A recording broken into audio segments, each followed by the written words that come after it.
Hi, everybody. Welcome back. It's day 3 of Customer Service Week. I'm Sage Johnson, PACE Director of Marketing, and I'm so excited because Terry Haffey is here with Domino's, who's a great supporter of Customer Service Week, and just really excited, Terry, to hear what you have to share with us today. We're getting a little peek behind the curtains into one of arguably the world's biggest brands, so it's going to be super fun.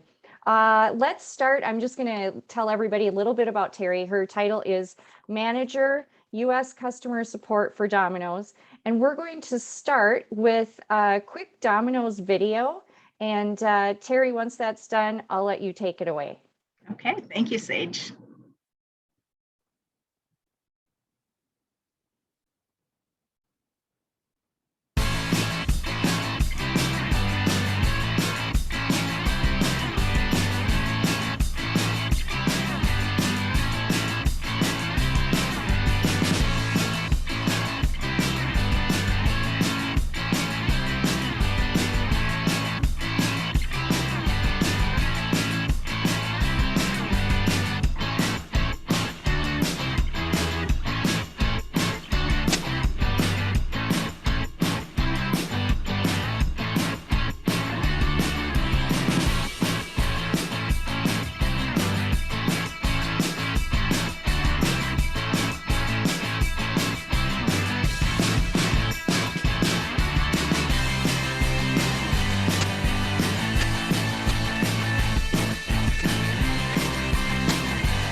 Great, thank you. It was great to see that. That got my blood going.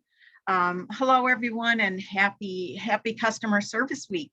I hope that you're all having a really fantastic week, celebrating how amazing you are. We are the professional experts at teaching and providing world-class customer service. So I'm really excited to be here with you today. My name, again, is Terry Haffey. I manage the customer support team here for Domino's.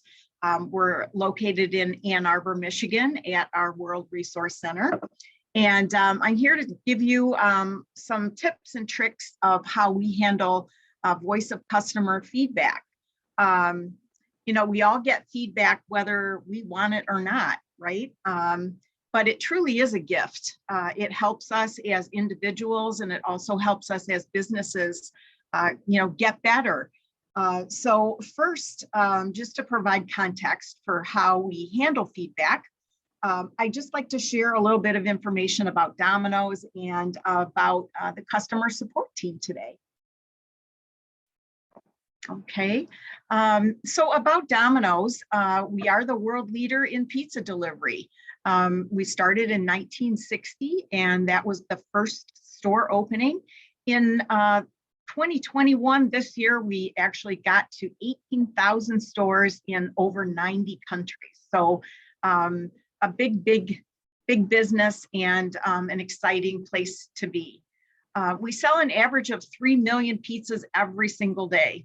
And there are 350,000 plus franchised and corporate team members doing that across the globe.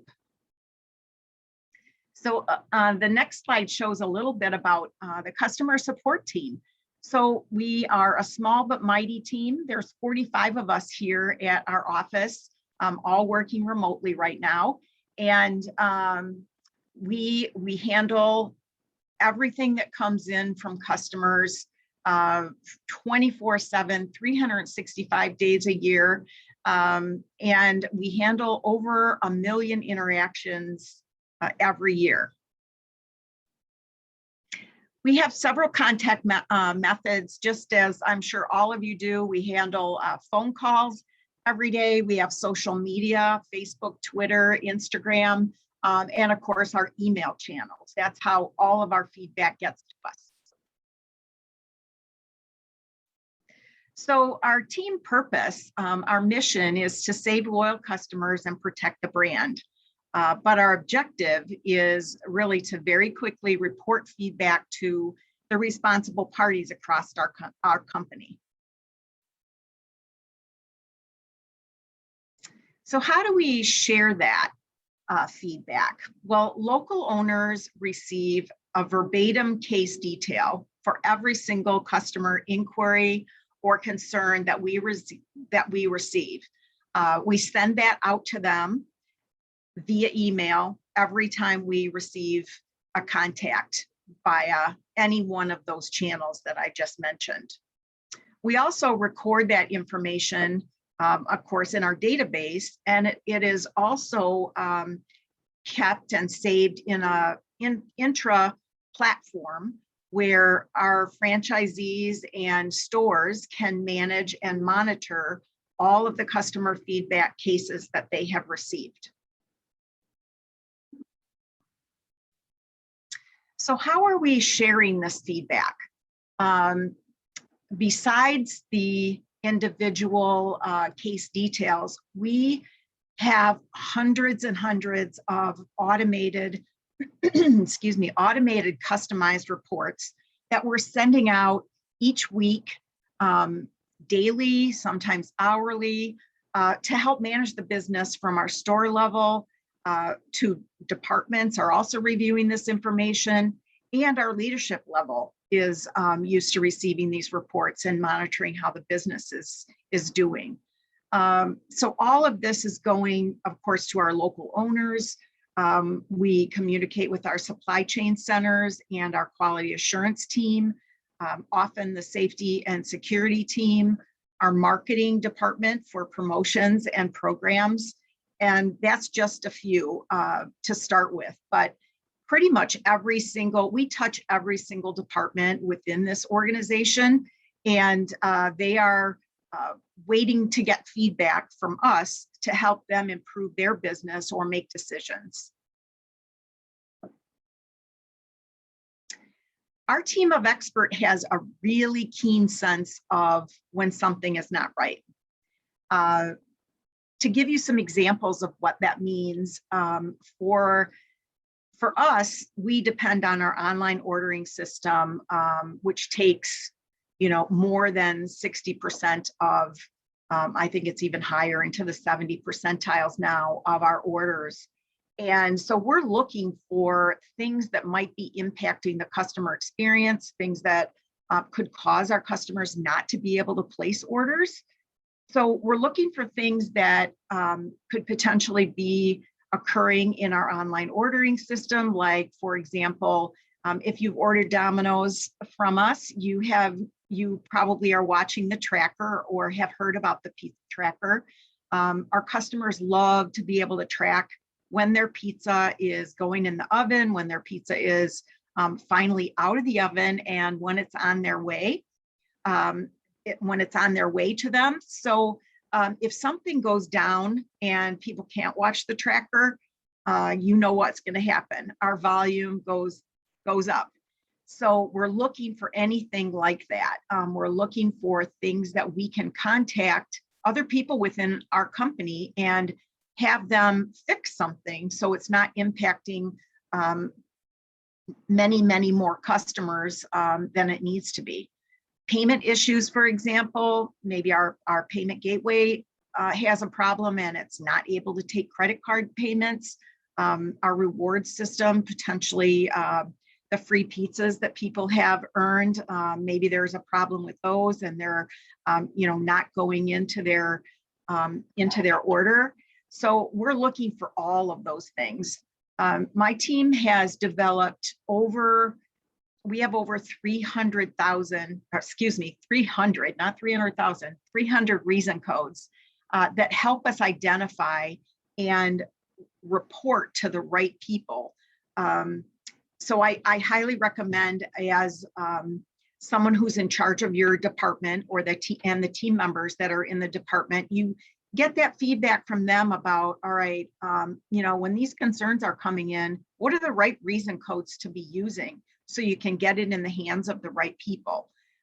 For example, order late. That's our top concern. But we have many, many more, as I said, and all of those help us to get reporting to the right place. The reps on the front line hear everything first, as you know, and they're able to get action very fast so that we can get it fixed. It sounds crazy, but with 3 million pizzas being made every day, if we get 3 to 5 concerns about the same thing, then our antennas go up because something might not be right. We don't want to, report something out that's going to send other departments or people down a rabbit hole looking for something or wasting time. But we alert our teams so that we can all keep our eyes out. And, it doesn't need to be a large number of one particular reason code before we're able to get the word out and hopefully get something fixed quickly. This kind of, looking for feedback to provide to other departments as well as to our stores and to our franchisees has helped us develop a lot of respect for our team. It's also provided so much value to, just sharing that voice of customer. People in our company look to us to help them improve their programs, to help them develop promotions. So we even have less listening sessions, or we have in the past, and we're coordinating some of those right now with our marketing team so that our frontline reps have the opportunity to be able to participate in that and share what they learn so that it can improve things within our different departments, as well as maybe some advice for how things could impact the customer experience from a store level. So our feedback is extremely valuable and sought after by many of the departments in the company. So I just would like to give just 3 very simple ways that your teams can help with voice of customer and feedback. And that's definitely listen to the front line. Figure out ways that you can listen to your experts. Those listening sessions, have reporting go out as often as seems manageable and valuable to your business partners in your organization. Have meetings with them to share that information. We have a very great connection with our marketing department. And we have been able to reduce a lot of the concerns that come in because they've taken feedback from our team and provided it to fix some things that make the customer experience so much better. Share what you hear, as I've said, with those who need to know. And that goes from every level of the company. We, of course, are sharing the most information with our stores, and our store managers and our store owners take that information and not only go directly to the customer to save that customer and make sure that they're coming back, but also what can we do to improve operations? Do they need to train? Do they need to train some of their store team members to do some things better or to do some things differently? If they're getting a lot of concerns about their orders being late, maybe they need to review their staffing or how many people they have, to deliver pizzas at certain hours of the day. So it can provide all kinds of information that can improve operations. And last, but certainly not least, it definitely builds credibility for your team. It builds respect and it builds value and return on investment. So find every way you can to share the information that you're collecting and make it available to the other people in your company. So that's all I have for my really short presentation today, but I'd love to take questions, and I really appreciate the opportunity to be here.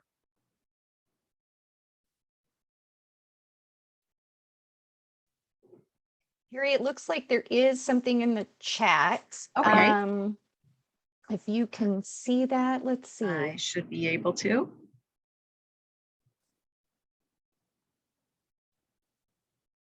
Let me know if you can't, and I can. I think so. Let's see. It's from, looks like from Brian.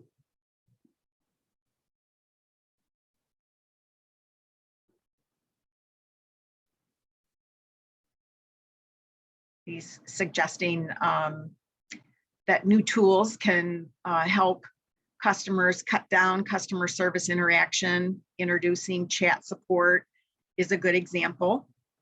I totally agree. We do have Domino's our team does utilize chatbots, and we get a lot of assistance from our chatbots. We're able to answer a lot of questions without interacting with them. And we're also able to utilize the artificial intelligence behind the scenes to help us code cases and do a lot of different things that can help us process things more efficiently and quicker. So also regarding your tracking tool,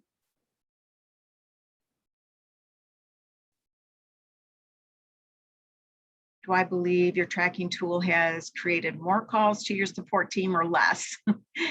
If less, any other ideas or tools companies should provide to their customers so they can self-serve rather than calling or messaging into your contact center? That tracker tool, the way it works, I'd say yes to the answer of has it generated more? And the reason for that is all of the information that comes through that tracker tool shows up in the store. So if, for example, a customer has placed an order and they want to enter in some feedback on the tracker survey, that goes directly to the store. So the store can see that firsthand. It doesn't all go through my team. The only time it comes through us here at the World Resource Center is if, in fact, the store has not had the opportunity to contact that customer and resolve their concern. So I would say, in effect, it probably could increase ours. But like I said, feedback is a gift, and we want to hear from all of our customers. If they're not able to get their feedback through to their store, we want to do what we can to get it in their hands. Any other questions?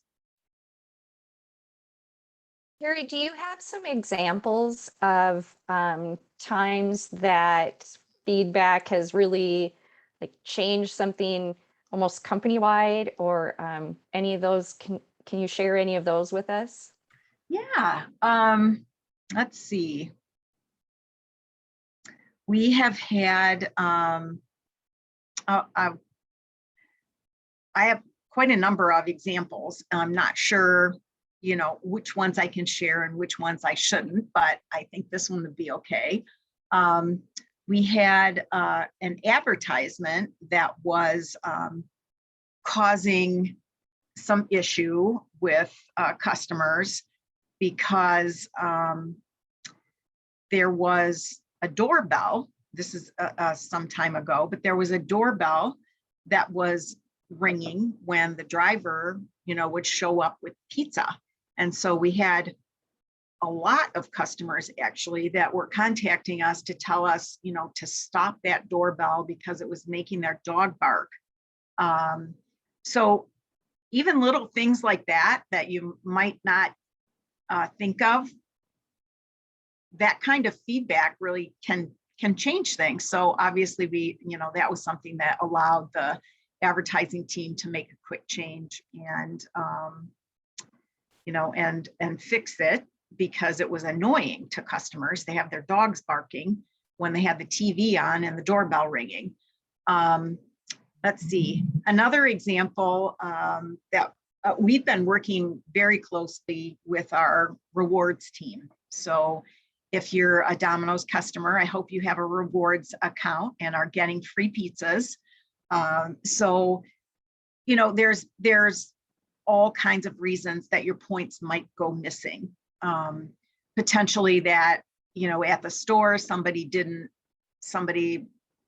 press the right button and make sure that your points were credited for you that time, or maybe when you're online, you didn't see the right place to actually go into your profile, or, you know, some visual things like that.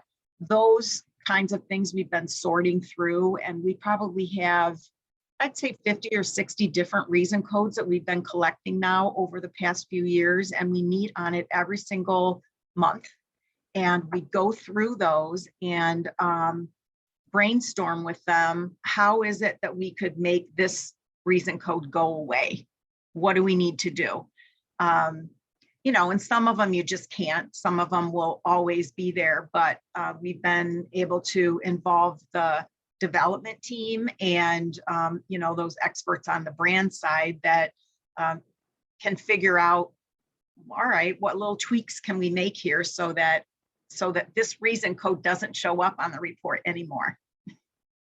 I like that. Make the reason codes go away. Mm-hmm. Yep, that's pretty simple. Pretty simple when you put it on a report and talk about it like that. It takes a while to get that work done, but we definitely had a lot of success. Great. We do have a question that came in from the Whova platform. Can you share your seasonality? Also would love to know how social has trended compared to phone or web. Yeah. Social is our second largest channel. The first largest channel is email. We still have a ton of people that want to go through our contact us page, fill out that web form, or we do have a chat bot on the web page. So that's been a huge success for us as well. So 60% are going through email. And then the smaller number, of course, is phone calls. But as we all know, that's the most time consuming and the most expensive channel.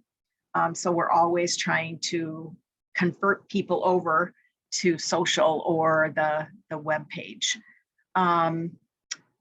Seasonality is, if you're talking about our volume, it's definitely seasonal.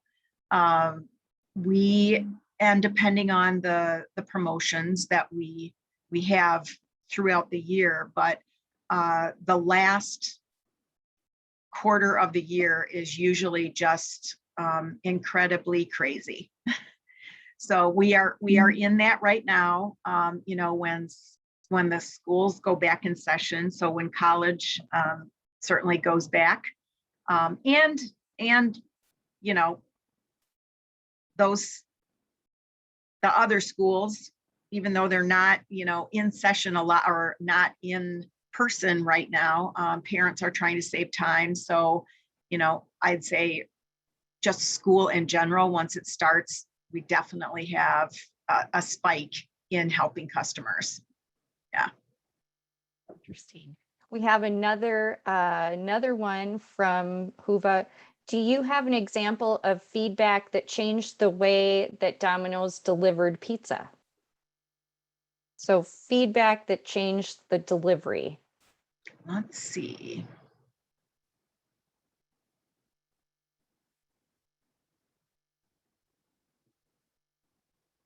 And this is, this one is similar to that, Terry. If your order is late, if that keeps being an issue, what do you do to implement a corrective action to ensure this repetitive issue is prevented or no longer occurs?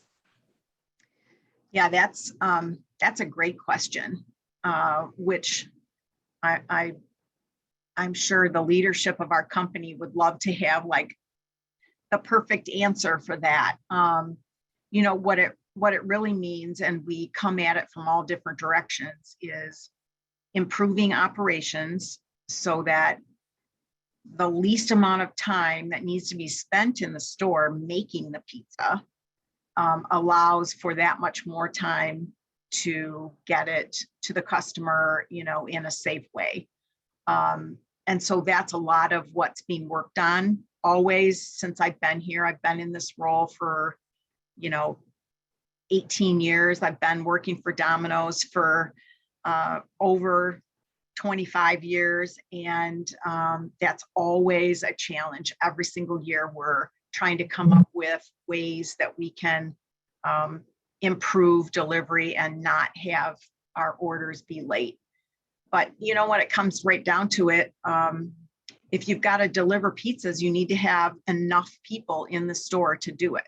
So on our corporate side, that's, one of the things that we have control over. As you know, with us being well over 90% franchised, we can provide guidance and hope that that's what happens and that the order lates go down. But yeah, we don't have a lot of control over that. Perfect. Here's another question. Do you conduct satisfaction surveys, and what key metrics do you review? We on the team, we do not. And the reason we don't is because we are taking feedback, and we are trying to make sure that our customers know that we care about them and we want their concern to be resolved. But it's not in our power to do that unless it comes back to us, and we, of course, have the authority and autonomy to do it then. But usually on a first contact, when a customer is calling us, we're trying to make them feel cared about, and that something will be done with their concern, even though we have to report it out to a franchise independent business person to take care of it. So a lot of times the feedback is not, when we've tried this, the feedback is not as helpful because they're not happy that we couldn't help them, if that makes sense. Yep. Another question, what, I know you were really impacted by the pandemic and everything that ensued from that. Can you tell us any stories from that or any changes that came about from that? Oh my goodness, there were so many changes. And this did come from customer feedback. We were, of course, listening to customers about how concerned they were about their pizza deliveries, how it was being presented. So, of course, all the feedback about face masks, about hygiene, about how it was brought to the home, all of that feedback was shared with leadership, and some changes were made very, very quickly. As you probably know, a lot of you, if you've ordered from us or really any other quick service that has delivery, contactless delivery is huge now, and it will always be with us. It's never going to go away again. So we had to develop all kinds of new ways to make sure that pizza could get delivered to customers safely and to their satisfaction. So we had to develop a way to have the pizza be sitting on their maybe their front porch or on a table in the back of their home or some place that they designated. We made a platform actually that it would sit on, so that it wasn't touching a surface. We have developed a whole nother program for contactless carryout, which is super exciting. So lots of information that came from customer feedback that helped us listen to how did they want their pizzas delivered, their orders delivered, and what changes did we need to make in order to be able to make that happen. There's a great comment here from Soma. It says, we highly appreciate the service we received during those tough days. A hot pizza during the pandemic was so much relaxing and life-saving. Thanks, Domino's, so much for the excellent service. And I think there's a lot of people who So probably nice. echo that Thank you. sentiment. Sage, I just want to go back to the customer satisfaction surveys for just a minute, because I talked about why we don't do it for the customer support team, but we do it for stores. So I'm not sure which way that question was going. So I'll answer that, want to answer it that way as well. And the key metric that we use is, you know, the NPS score. So that we know, you know, are we being promoted to family and friends? And if not, then that means we have some work to do. But we do have a survey that's on the tracker, and that's how customers can provide their feedback. And that goes directly to our analytics team, as well as the feedback goes to the stores and the local owners. Okay. Great. Thank you. Does anybody, I have a couple questions that are a little bit off this topic, so I want to make sure there's no more questions. Not that it matters, we can always come back to this, but I wanted you to share just a little bit, Terry.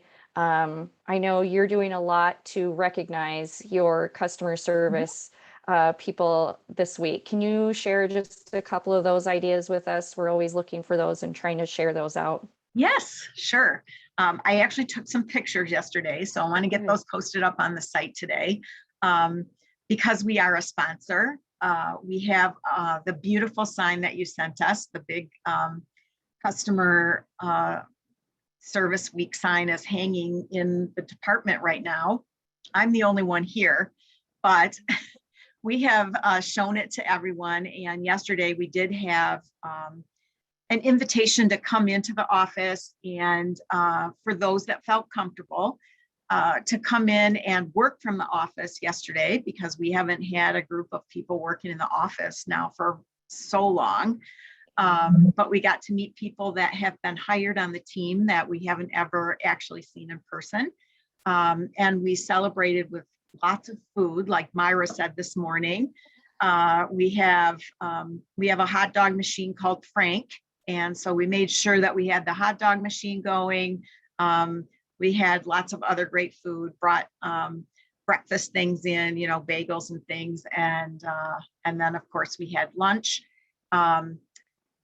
You might want to check out a new product that was launched this week also. So we got to try that yesterday. It's dips and twists. So the dips, I can say, are amazing. We had some of each.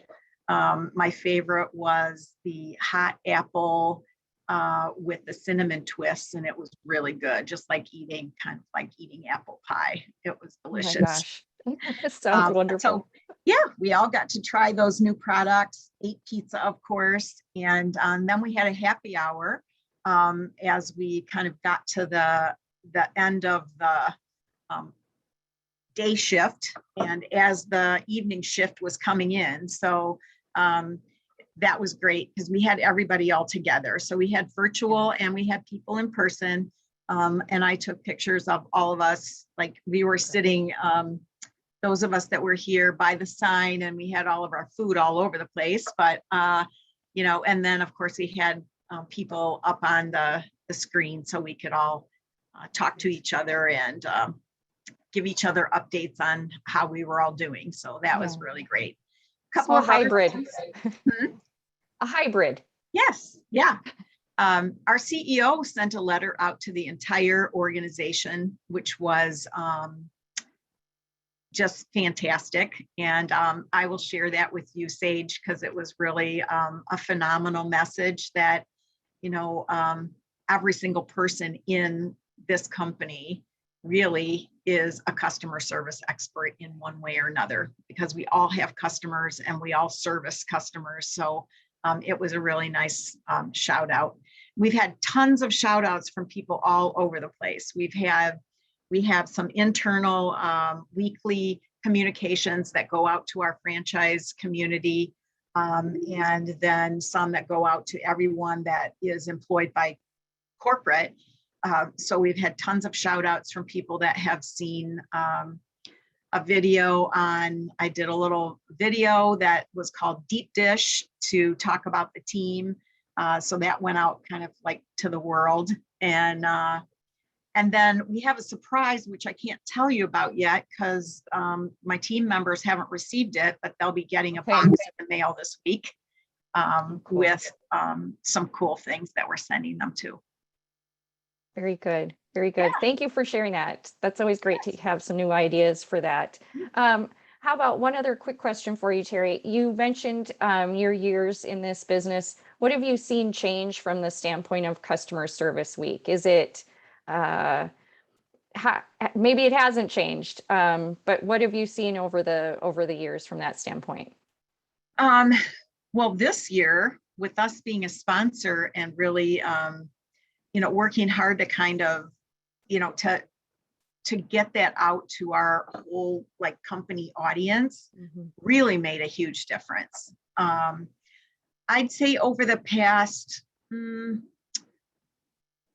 years, it's been better every year.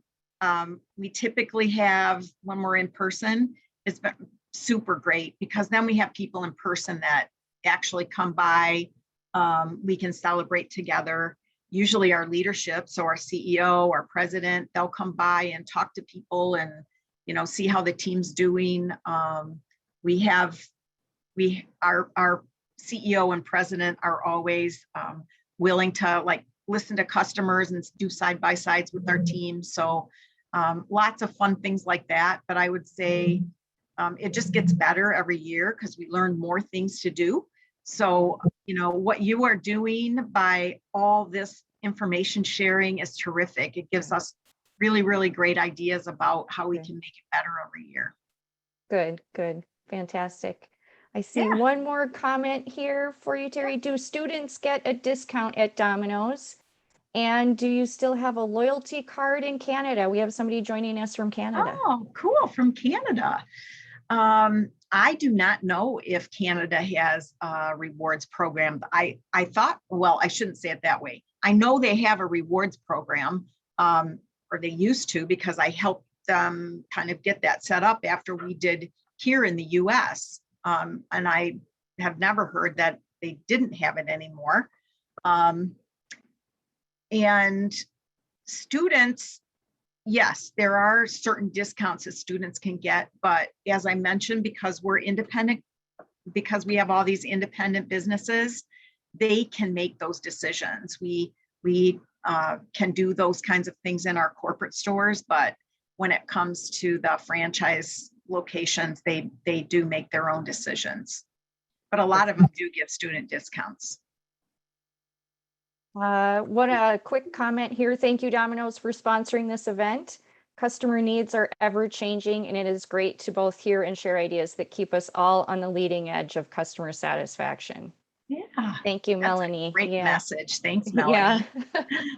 I think we have just 2 more minutes. If anybody has any more questions, get them in. And of course, keep sharing your ideas through our community board, through the Whova platform, and always on social media.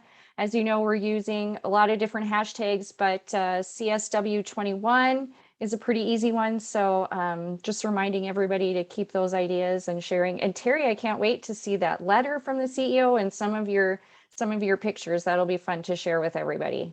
Yeah, I will definitely make sure we get that shared. Perfect. Thank you for inviting me to join today. Really appreciate the opportunity. Absolutely. All right, everybody. Well, I think we'll wrap it up. And Terry, thanks so much. And have a great rest of your customer service week. Yes, thank you.